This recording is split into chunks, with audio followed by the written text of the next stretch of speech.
This Uh, conference will now be recorded. Yeah, go ahead, Ma. So you mentioned in the client mode, the network latency is very low because More network latency will be. less. Hmm. Less because the driver program exists in the like in the application where we are submitting the Spark request, right? Hmm. So you mentioned the driver program talks to the application manager for negotiating the Application master. resource. Yeah, Hmm. application master for negotiating the resources. But when we were discussing Spark architecture, you mentioned the cluster manager will allocate the resources, right? So I did not understand the difference between the application master, resource manager, and then what is it? Cluster Okay. manager. Okay. So okay. Yeah. So your application master, you, you have an application master, right? You have a first. Let's talk about the cluster manager. So Okay. cluster manager is your standalone or yarn or mesos, correct? So your cluster manager, it will go ahead and request the cluster manager. It will tell to the cluster manager, I need the resources for this job. Your cluster manager, your driver program only interacting with your cluster manager. When we say cluster manager, it's including all the components, right? Resource manager, node manager, application master, all these components, right? Let me share my screen. Where is this paintbrush?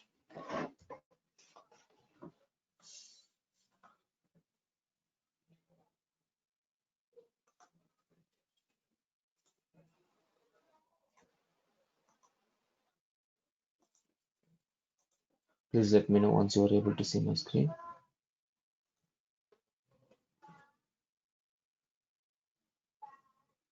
Is my screen is visible? Yes, Ravi. Yeah. Now, your driver program will talk to the cluster manager, which is yarn. When we say yarn, yarn is all together. Your resource manager, node manager, application master, application manager, scheduler, all these things, right? But the resource allocation and all will happen, is requested by the your driver program only, Suma. Yeah. It means it is talking to someone in the cluster manager, someone in Mm-hmm. the cluster manager, who the someone is the application master. Okay. Application master actually talk to even application master even talk to the resource manager for the resources. Okay. Here we need to understand your driver program is talking to someone in the cluster. That's what my Oh, intention. Okay. oh, okay. And if any some data has to be returned to the driver program, it is returning from the cluster to the client. Mm-hmm. Okay. That's where the network latency will be less. Okay.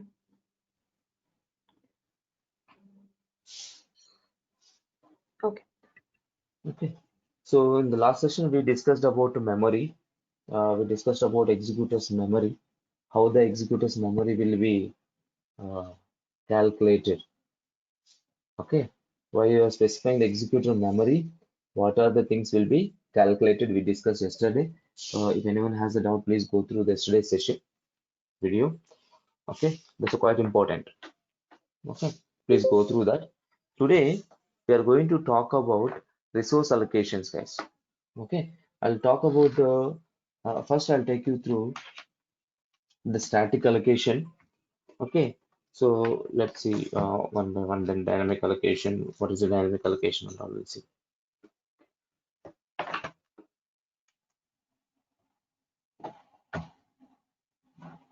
Okay, I hope my screen is visible to everyone. Yes, sir. Okay, see, normally while you're submitting a Spark job, we have some options. Those options are cores per executor, executor memory, driver memory, number of executors, and blah blah blah. These are the primary. These are the major requirement. Okay. So yesterday we have seen how we will provide that executor memory when we give the executor memory and what internally how much it will. Suppose if I say 20 GB as an I have requested 20 GB, but internally it will go 20 plus 10% of the overhead, memory overhead, total close to 22 GB of memory it will be requested. Okay, this calculation and all we have seen yesterday. Today, let's see some cluster allocation. I have some cluster, and with that cluster, how this cluster allocation will go. There is a nice article is there on this cluster allocation. I'll share that article. Before that I share, I'll explain first, then I'll share that article. Okay, let's take an example. I have a 10 machines, 10 nodes. When we say nodes, there are 10 physical machines. Okay, so in these 10 machines, each machine has 16 core. Okay, and each machine has 64 GB data or 64 GB RAM, not data. This is per node. This is also per node. If I have this cluster configuration, how will you allocate the resources? How will you calculate the resources?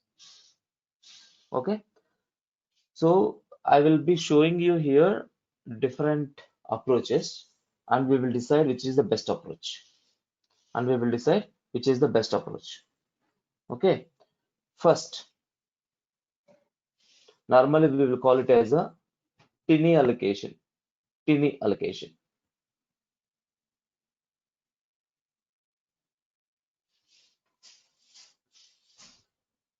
Tiny allocation. What is this tiny allocation? What is this tiny allocation? In this allocation, what we will do, we will consider one core, one executor.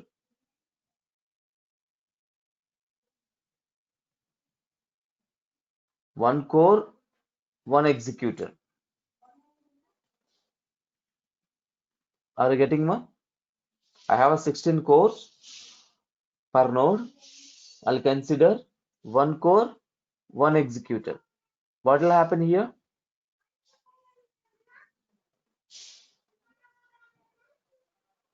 Now you guys tell me, if I go with one core, one executor, how many executors will come? How many 10. executors are there? No, 10 now. not 10 actually, less than 10. Less than 10 now.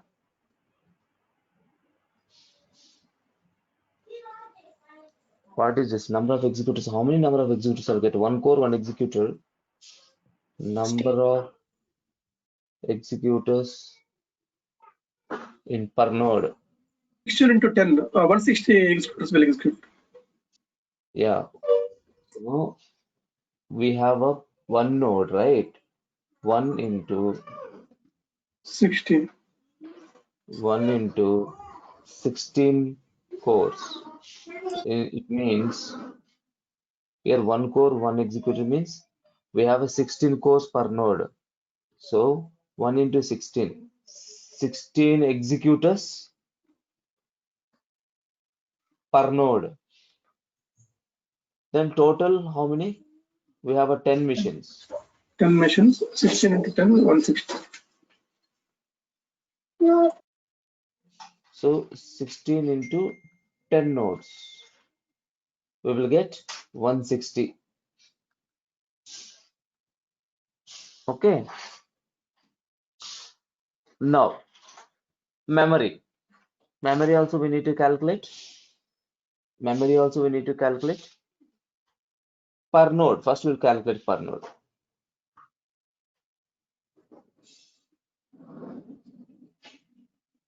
executor memory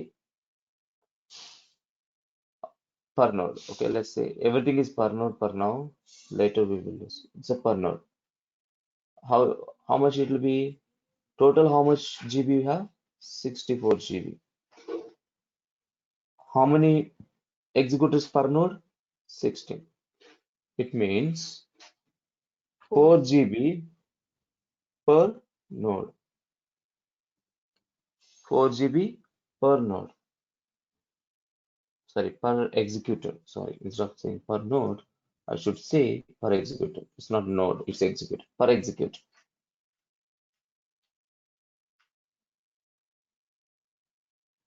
Okay. You guys understand this calculation? Any questions here?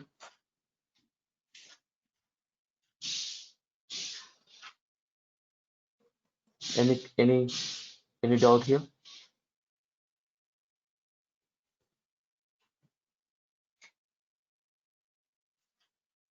If I allocate like this, Ravi, here I have please one go doubt ahead. here.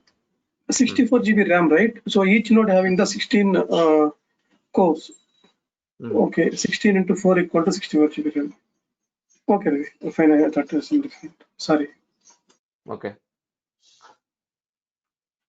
Everyone understand this calculation?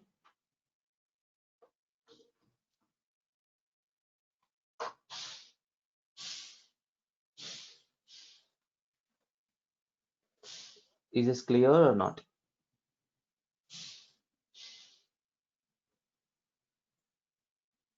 Yes, Ravi. Okay, now if I go with this calculation, can anyone see any disadvantage? Any disadvantage? We are equally distributing the memory available to each and every executor, irrespective of whether it is requiring that much memory or that much RAM or not. Okay. Now here what I'm doing, one core, one executor. So one core, one executor means how many tasks will run in one executor? One task only. One executor, we are running one task only. Yes. It means, are we taking advantage of the multitasking here?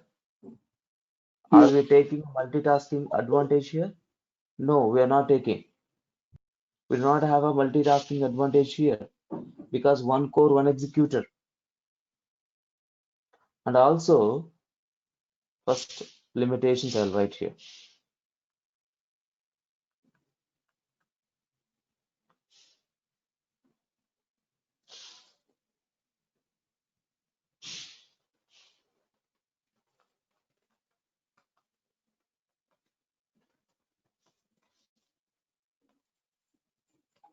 Multitasking.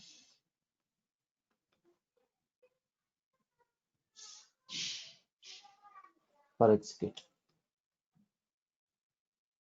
Okay, there is no advantage of running multiple tasks one per executor. I mean, actually, the one executor is nothing but one JVM. I hope everyone is aware this. One executor is nothing but one JVM. So we are not actually taking that multitasking advantage of JVM.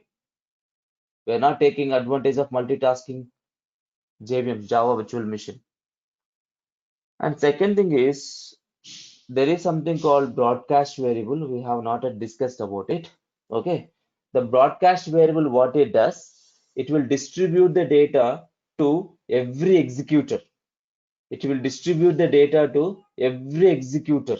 In case of to reduce the shuffle, let's say if I have 1 GB data, which needs to be merged with the large data, this 1 GB data will be distributed to every executor. So in this case, what will happen? This 1 GB will distribute to 160 times. It means 160 GB it will generate. So actually, we are actually what I can say, replicating more data.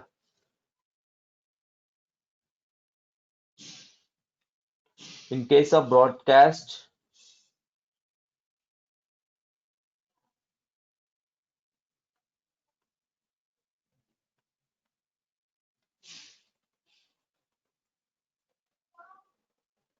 In case of broadcast variable, it will distribute data to every executor.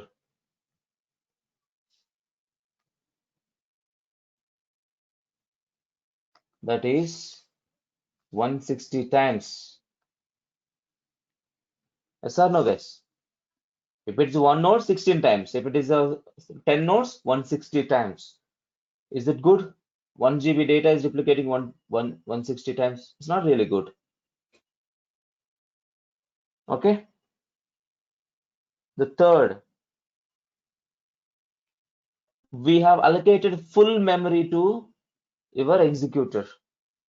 We have allocated all the memory, 4 GB per executor, 16 GB I have, 16 GB I have allocated to all the executors. Here, did I leave any memory to, there is something called memory overhead. Do we leave any memory to the memory overhead? No, we did not. We have not allocated memory overhead, yarn memory overhead. You know what I mean to say here? We have fully utilized, we have fully utilized all the resources to executors.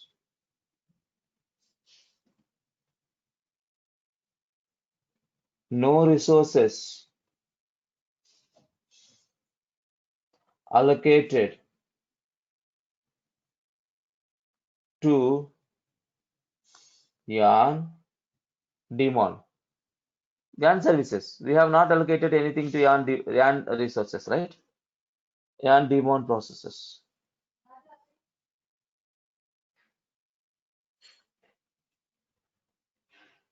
Yarn daemon processes.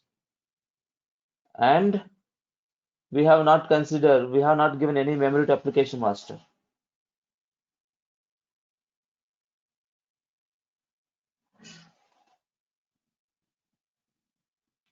Application manager. Application manager. We have not allocated anything to application manager. So here we are not getting any parallel process advantage. We are unnecessarily copying the data 160 times. How many more times? Okay. And we have not left any resources for the yarn and your application manager. So this is not a good approach. This is not a good approach. Any doubts so far?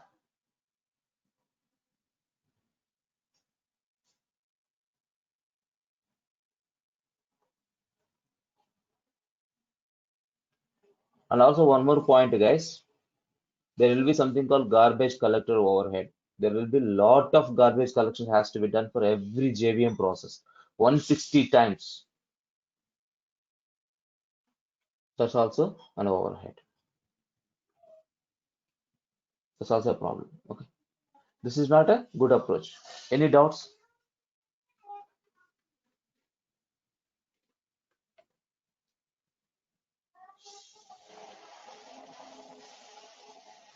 Yes, no. I'll just move to the next approach. Yeah, Ravi.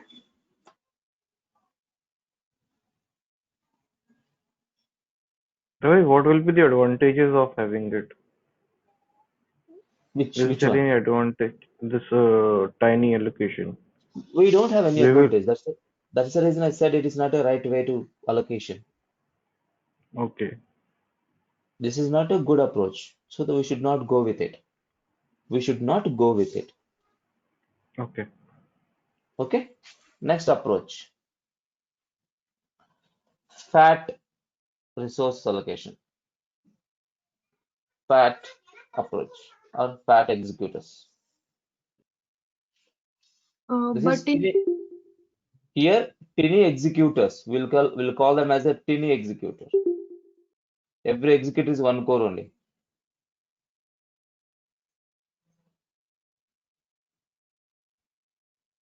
Yeah, someone was asking some question. Please go ahead.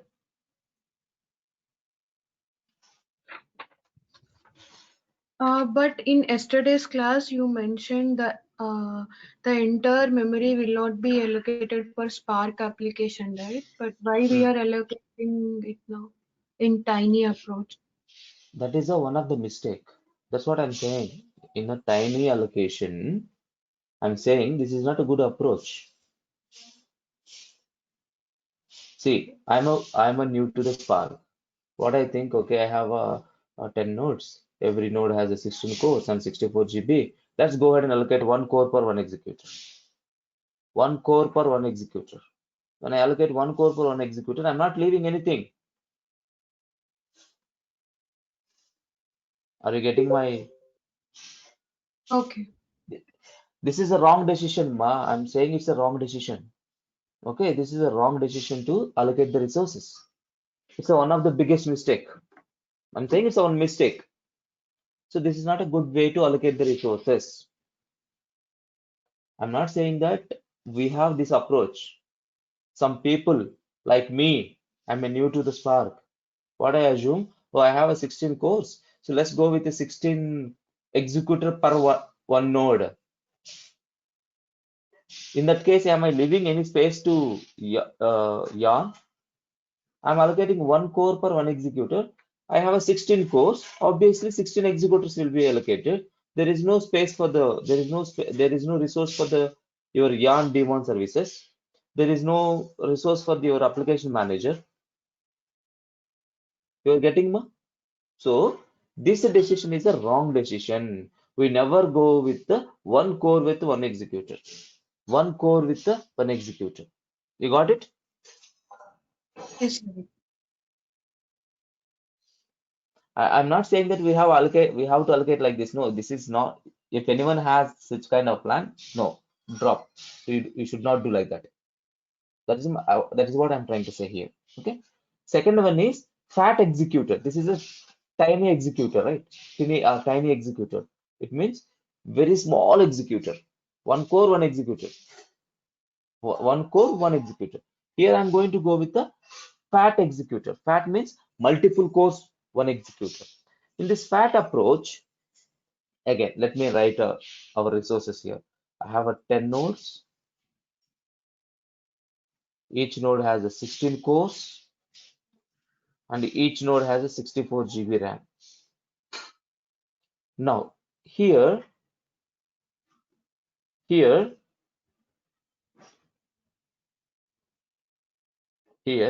I go with the fat executor, when I say fat executor, let's say 16 cores per executor.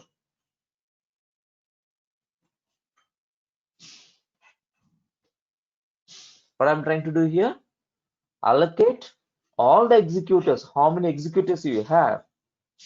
Sorry, allocate all the cores, how many cores you have, allocate to 1 executor. You are getting more?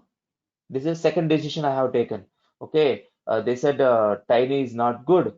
Go with the 16 cores per 1 executor. Now, you guys tell me one node contains how many executors? One node contains how many executors?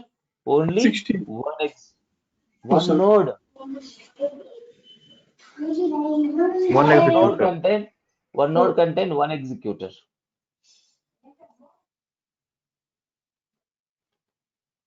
One node contain 1 executor. Total, we have a 10 nodes. 10 executors. You will get 10 executors.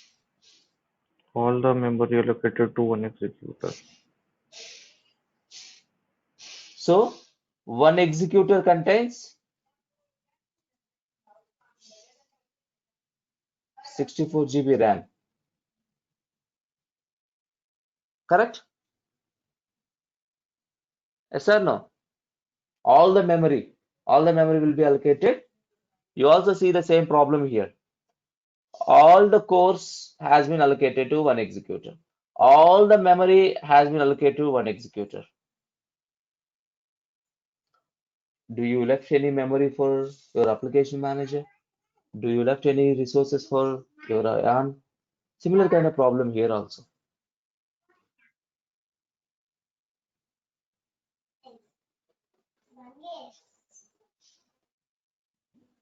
Yeah, but we will have parallel processing in this case. Okay, good. So 16 parallel processors for one executor you have. We have a parallel process in this, but when you do not leave any source resources for your yarn and your application manager, they actually hurt. And when I say hurt, they will not actually they will not perform. They will not perform as expected.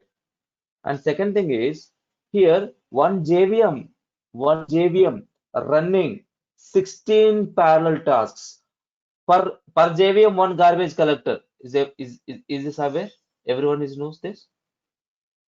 One JVM contains one garbage collector. Garbage collector means our daemon service which will be running in the background. If any unknown objects are there, orphan objects, no reference objects, it will be clean up. The data will be clean up. So 64 GB, it means 16 tasks, one garbage collector. Is that correct? 16 tasks, we will have one garbage collector.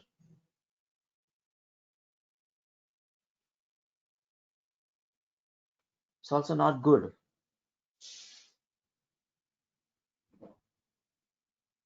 It's also not good. Are you guys getting what I'm trying to say? Here also, apart from parallelism, I'll also tell you, running 16 parallel processes is not correct.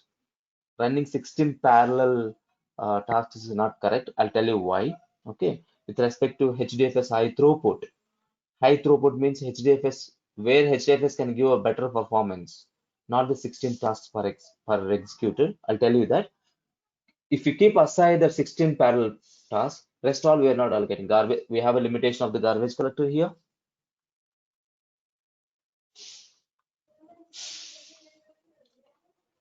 One garbage collector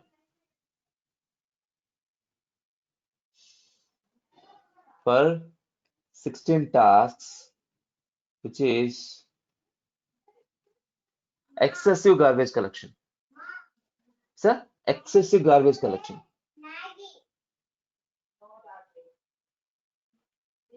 Excessive garbage collection. Which is not good.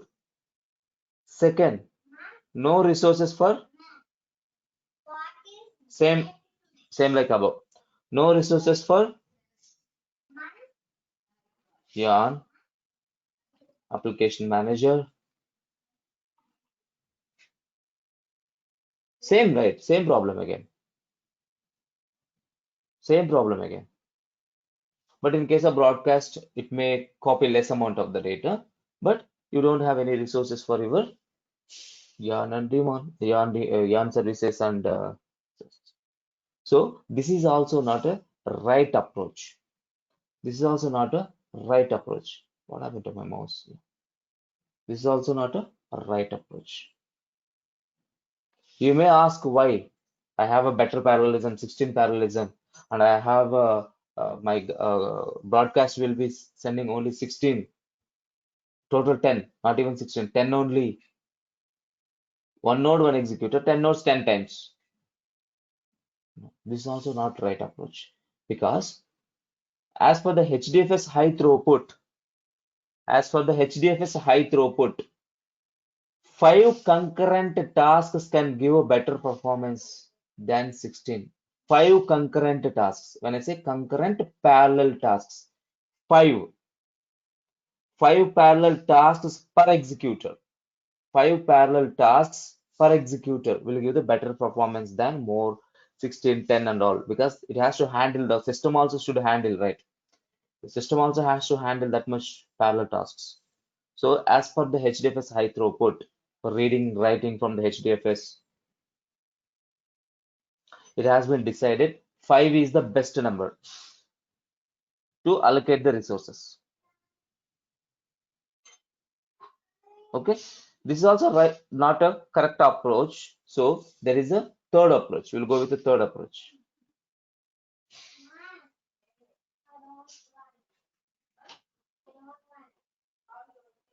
Again, I'm writing here that I have a 10 nodes,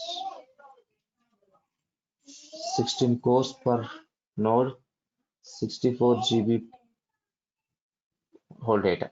Okay, so in this third approach, as I told you, 5 is the decent number. Okay, so the recommendation, actually it's a recommendation. Okay, so if I go with let me do here, I can say it's a balanced executors. Here in this approach, what I do, 5 cores per executor.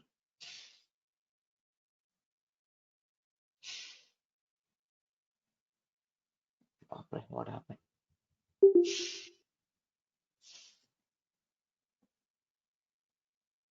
Five core per executor. And what I do, I leave one core for yarn daemon.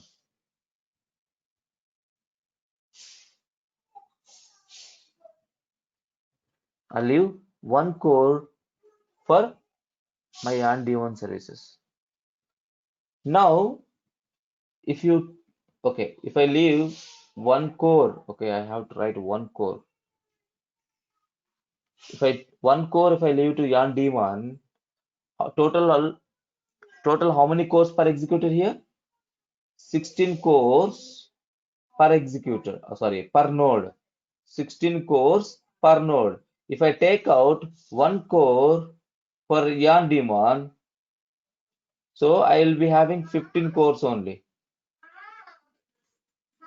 I'll be having 15 cores only. 1 second, guys.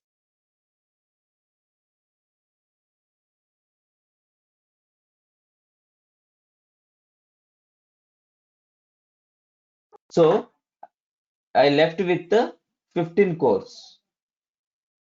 Okay. Now, as per the calculation, now 15 cores per node. 15 cores per node. Now, if I go with the number of executors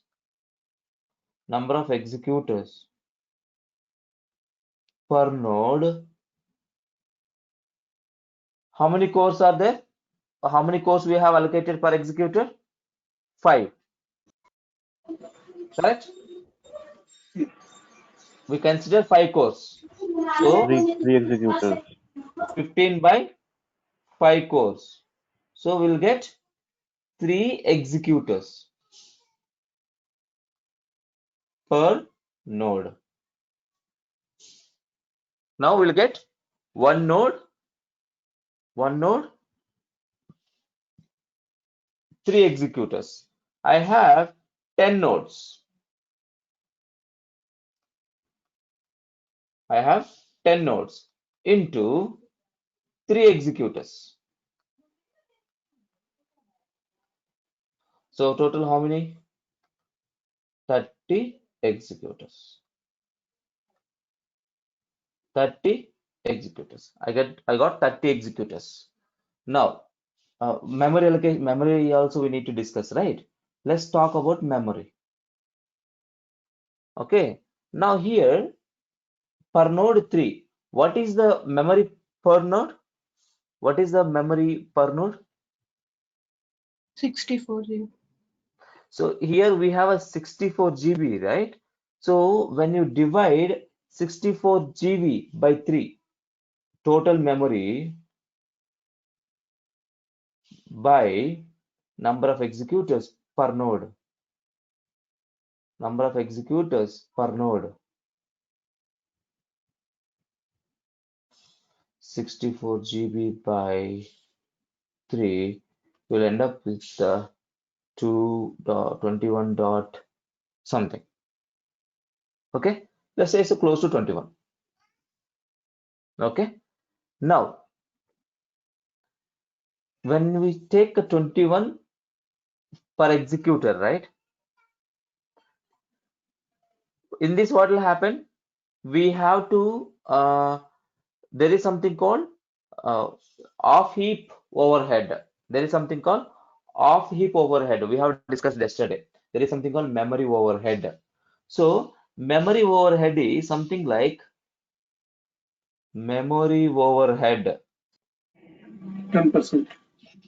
is 10% of your executor memory.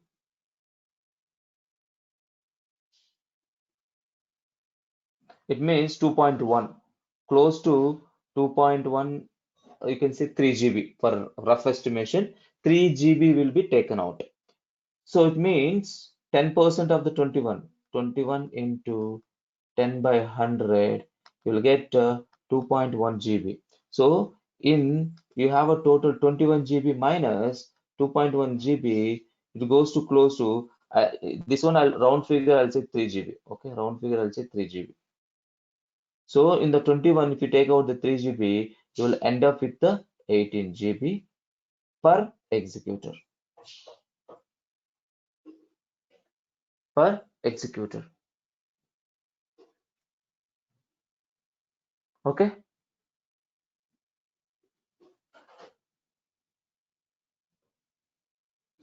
Any doubts so far? And also still the calculation is not completed. Still we have a calculation. Okay, now again I'm repeating from the beginning. 5 cores per executor. 5 cores per executor. 1 core we are leaving for the yarn. We have not talked about the application manager. We have leave 1 core per yarn. So we have only 15 cores per node. So in the 15 nodes per core per node, what we did, 5 cores we decided to go. You can go with a 4, you can go with a 3 also, but I decided to go with a 5. So 3 executor per node I get. 3 executor per node I get. So total 10 nodes I have. I will go with the 30 executors. Total executors I have a 30.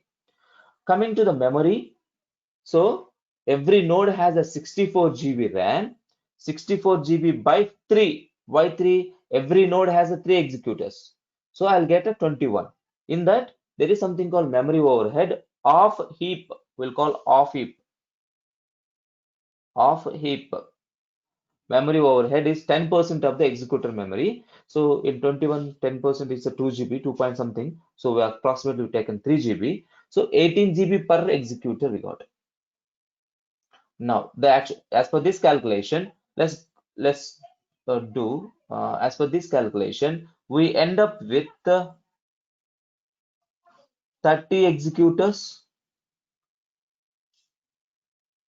18 GB per executor, and 5 cores per executor.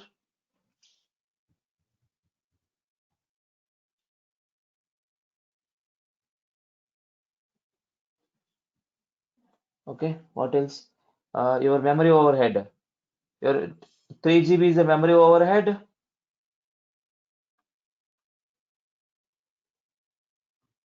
Okay, is this the good approach? It looks good approach, but still we have not allocate any resource for application manager.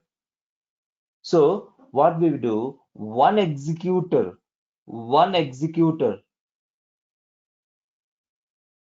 for application manager. So if you do -1 here, you'll end up with the total number of resources you have in your hand is 29 executors, 18 GB per executor, 5 cores per executor, 3 GB over memory overhead. Any questions so far?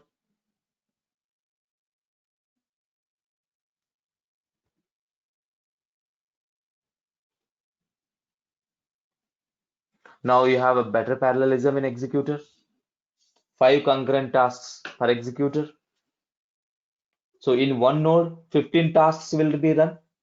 In one node, one machine, one physical node, 15 tasks will run. You have achieved the parallelism. Coming to the garbage collection. 5 tasks, one garbage collector. 5 tasks is one garbage collector is a decent number. 5 tasks, one garbage collector is good. Coming to the broadcast. 1 GB if I have, it will distribute across all the executors. 29 GB it will be instead of 160, 29 GB. Okay, you have a resource for your on demand, you have a resource for the application manager, you have a memory overhead also here.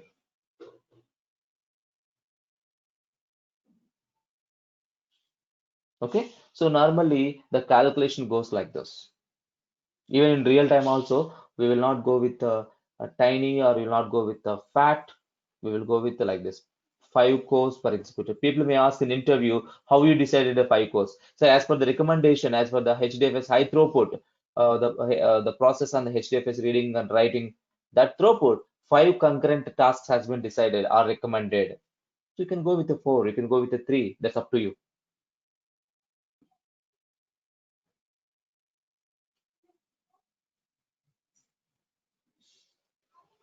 Okay.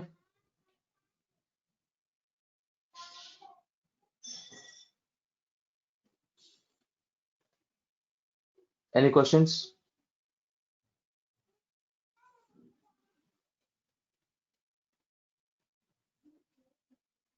Ravi, we are leaving one executor for application manager. Yes. So all these resources will be left for one resource manager, right? The whole cluster, one executor will give for application manager. Total, I have a 30. I have not per node, not per No, node. not per node, not per node, Yeah. only for whole cluster. Yeah. So Yeah. like my one application manager will have 18 GB RAM, 5 cores will be there, and 3 GB No, memory. now you That have is what. now you have given one executor, so it contains 18 GB RAM. It contains Yeah. the 5 cores. Yeah. Okay. It is required. It is required. Okay. Yeah. So because I didn't take you guys through yarn architecture, I will very soon. I'll take you, I think in next session or by next session, I'll take you through what is the yarn. In the yarn, we hardly see resource manager, node manager. Apart from that, there are three more. Scheduler is there, application manager is there, application master is there. Okay. Everyone has a dedicated role. We'll discuss in detail about them.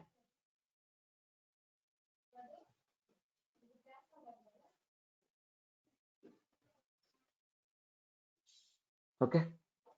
And also, while you're doing a Spark submit, right? While you're doing a Spark submit, the parameters what you pass, um, number of cores per executor. Let me show you that. Where is that? Not this one.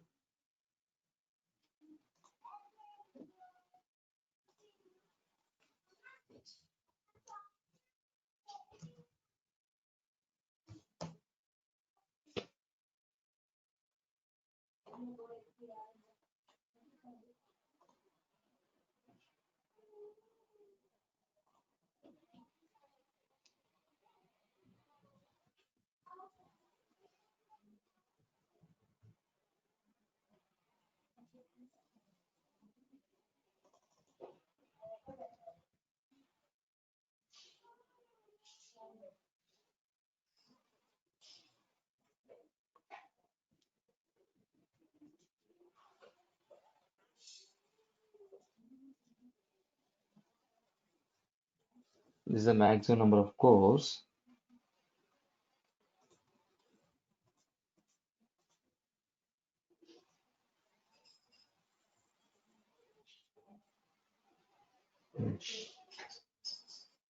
All the available cores on worker in a standalone message. The number of cores to be each executor. Yeah. The number of cores to use each executor. Spark executor cores. There is something called executor cores. It should be, 1 second, let me check this. This configuration only. Okay. While you're submitting, you'll specify the Spark job. So how many cores per executor? And one more,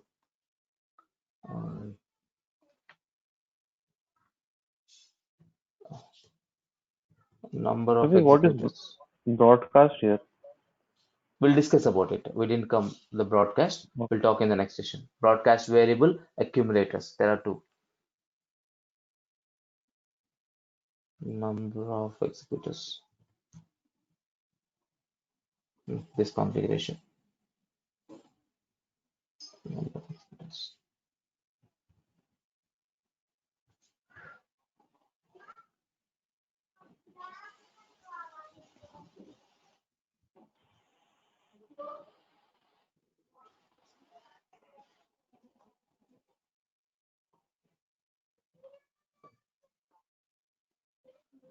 Not here. Number of executors per job. Okay, it's not there here, but while submitting a Spark job, you will specify how many executors you want. How many executors you want. Num executors, I think. Num executors only, but it's not showing here. Num executors.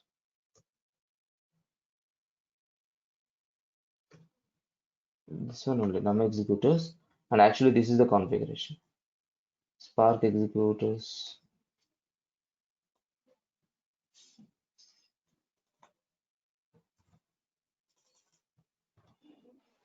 There will be a lot of this. Dynamic allocation. We have, this is whatever we have discussed is a static allocation. We supply.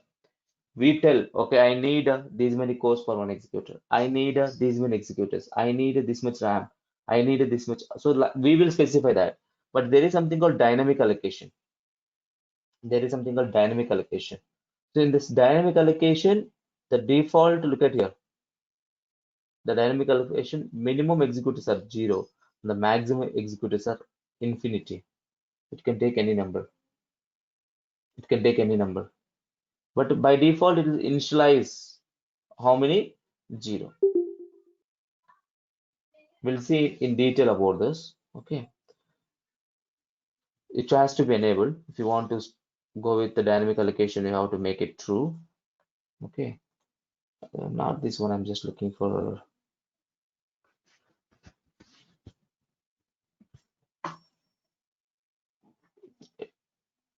This one, this configuration only. This configuration.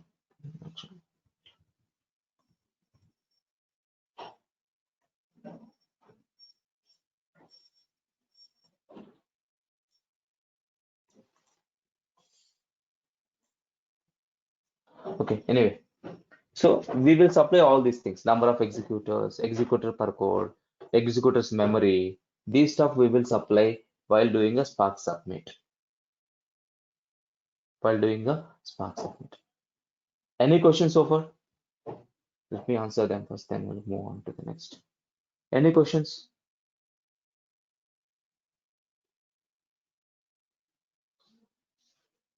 I have one question. Mhm. Whenever we are submitting any Spark job, so Mhm. we have a static allocation and dynamic allocation. So can we, for one Spark job, can we mix the property? Like for some configuration, I can pass as a number, like a static number, and for some I can pass as a minimum and maximum as a dynamic. For one job, you're saying? For one job Yes. or a different jobs? For one job itself. No, you cannot mix. No, if you are explicitly passing means it is a static. If you are passing explicitly, it means it's a static, right? Yeah, but like executor memory, I can give like 10 GB and this minimum executor and the maximum executor. I mean, other property other than whatever I have defined the executor as a memory, that will be static. Other than that, other property I can define as a dynamic allocation. I don't think it is the right way to do that. In that case, what will happen? So executors, it will if you go with the executors as a dynamic, the static is zero, initial is zero, and maximum is infinity. Now, how that memory will be allocated? So you are saying 10 GB only per executor. So when you say, so let's assume that you have a in this case only, take in this case only. So you are saying 10 GB per executor, correct? Okay. Yeah. So when you say 10 GB per executor, total how much RAM you have? 64. 64 per node 64. Your 10 GB you are allocating. Let me calculate in this way.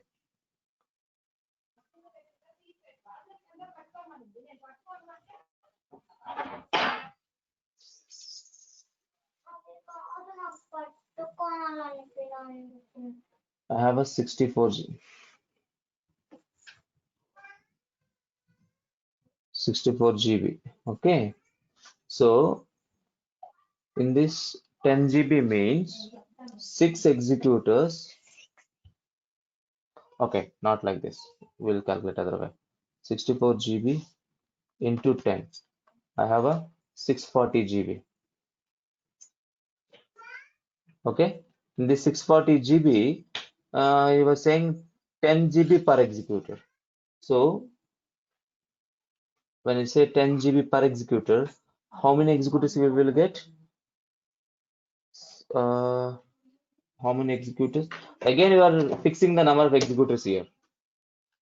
Again, you are fixing the number of executors. 640 by how much it will come? 640 10 GB per executor.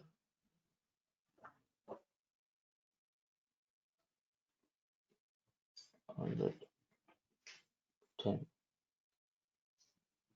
60 executors, 60 plus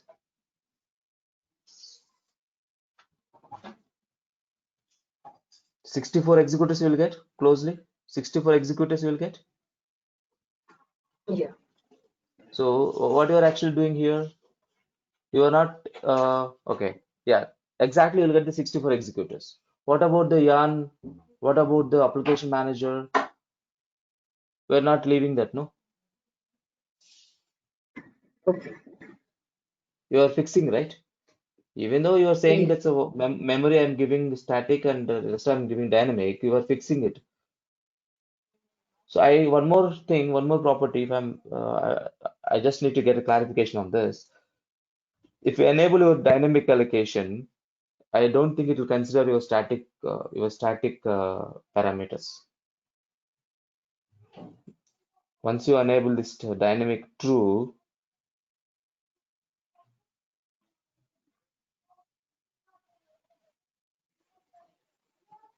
what is this?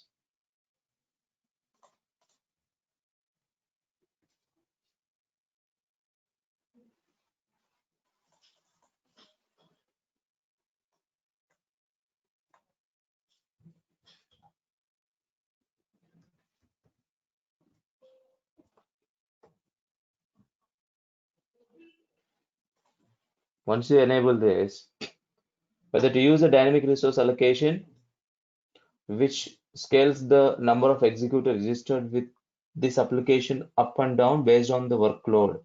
For more details here, okay, we'll go with this. So when you enable this, I don't think it will consider your static allocation. Okay. Okay. Okay. It's to dynamically adjust the resources your application occupies based on the workload. This means that Your application may give resources back to the cluster if they are no longer used in the request. Then again later, when there is a demand, it may request when there is a demand. This feature is particularly useful if multiple applications share the resources in a Spark cluster. This feature is disabled by default and available all the coarse-grained cluster manager.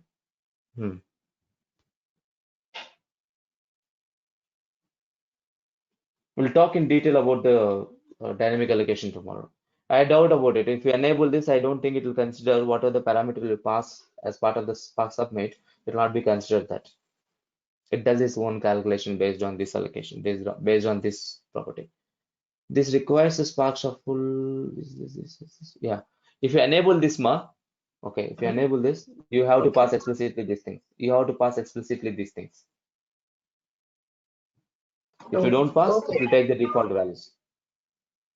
It will take the default values. Okay. Yeah, thanks. Any other question?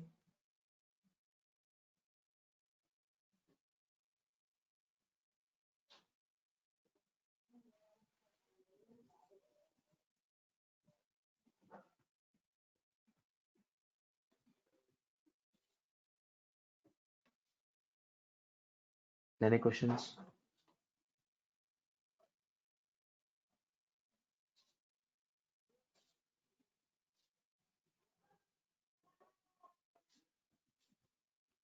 Okay, so no questions. That's it for today. We'll connect in the next session. We'll discuss in detail about dynamic allocation, then broadcast and accumulators.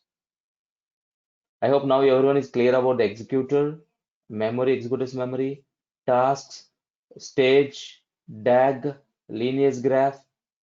I hope everyone is clear about them. Lineage graph, DAG. People will ask in the interview, what is the difference between the lineage graph and DAG? What is executors? What is the task? What is the stage? How the stages will be created? Okay, so these questions may arise.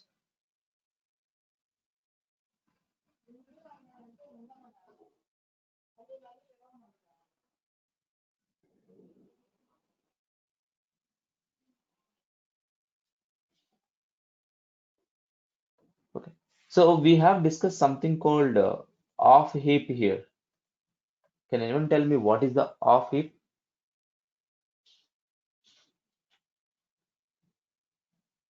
Off heap. The name itself is off heap. The heap is off. So off heap memory. Even yesterday also we discussed more about this off heap memory. This one. See, there is something called heap memory. In Java applications, whatever the JVM you are using, all the memory will be allocated for the application is a heap and stack and heap. Okay, the heap again it is categorized PermGem, Eden Garden. So there are different kind of memory allocations. Okay, let me show that as a diagram. Eden space, not Eden Garden. Eden space it will call Eden space. Not Spark. Java memory management. If you go with images, heap area, method area, stack, native, PC register. This one. Yeah, this is the one. Look at here, guys. This one, Eden, Survivor, Tenured, PermGem. Okay, this is a heap. This is a non-heap.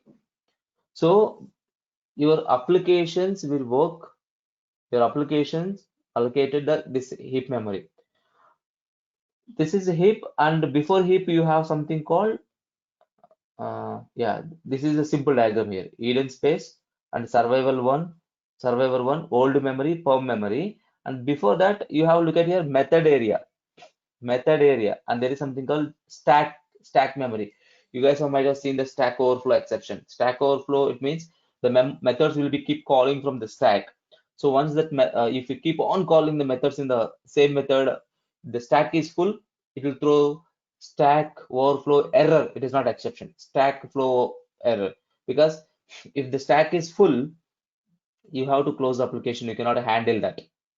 Errors which cannot be handled. Exceptions can be handled. Try to remember this difference.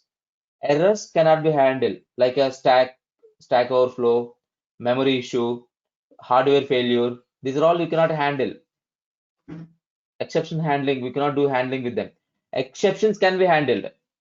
Exception can be handled, like number format, null pointer, what I can say, array index out of bound exception, file not found. These all can be handled by adjusting your if file is not there, you'll be giving the right path.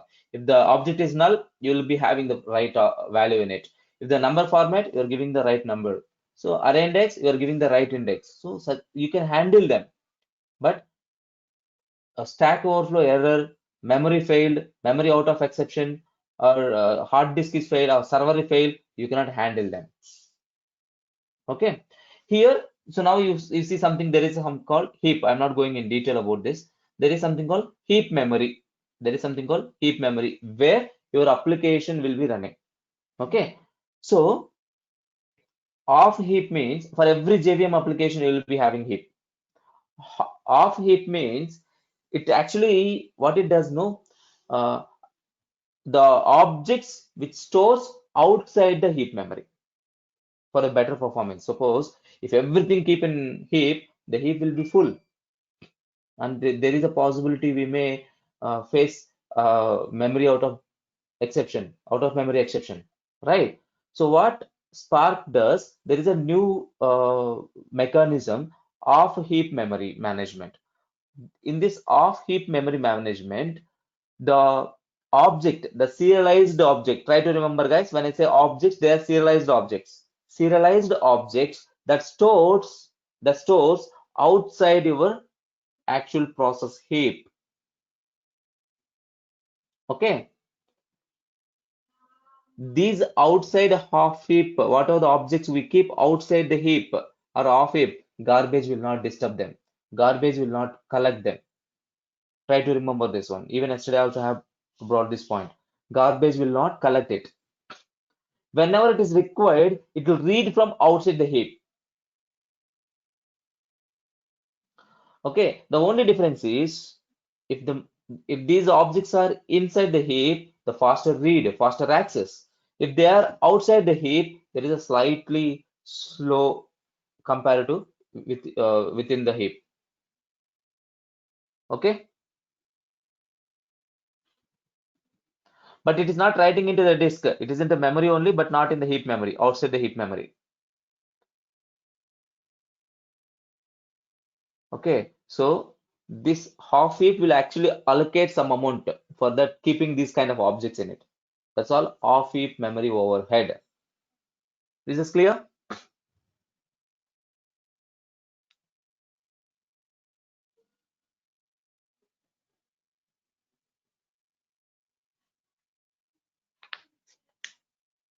Is this clear? This half heap was not there earlier, guys. It was 1.6.2. I think 1.6.2 onwards it is there. Earlier it was not there because of frequently getting out of memory exceptions. Everything is keeping in the memory and we end up ending up with out of memory exceptions. So when they start off heap memory, that kind of issues are reduced because some amount, almost 3 GB we have allocated for off heap. So the sum of the objects can store outside the heap, and whenever they require it will be read. But it's not in the disk, it is in the memory only, but outside the heap. Okay. So that is about the off heap and other stuff, the static allocation. While you're taking a decision, we should take a very good decision like this 5 core, 3 core, 4 core per executor like that. We should not go with a very tiny and we should not go with a fat. Okay. Any questions here? And also make sure that every time you allocate the resources, we are allocating the resources, one executor for the application manager and one core for yarn, daemon services we are leaving. So based on that, we'll calculate the, based on that, rest of how many resources available. Based on that calculation, we will calculate how many executors we want, how much RAM we want. Okay, is this clear to everyone?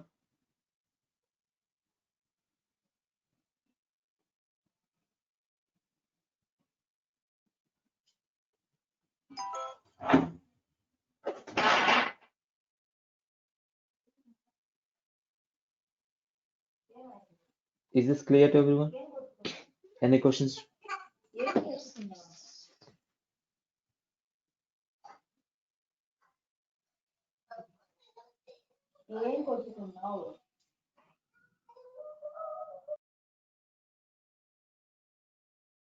Session will discuss in detail about a broadcast variable, dynamic allocation, accumulators.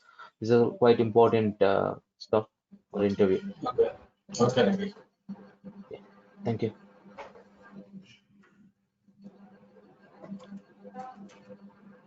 Thanks. Bye, guys.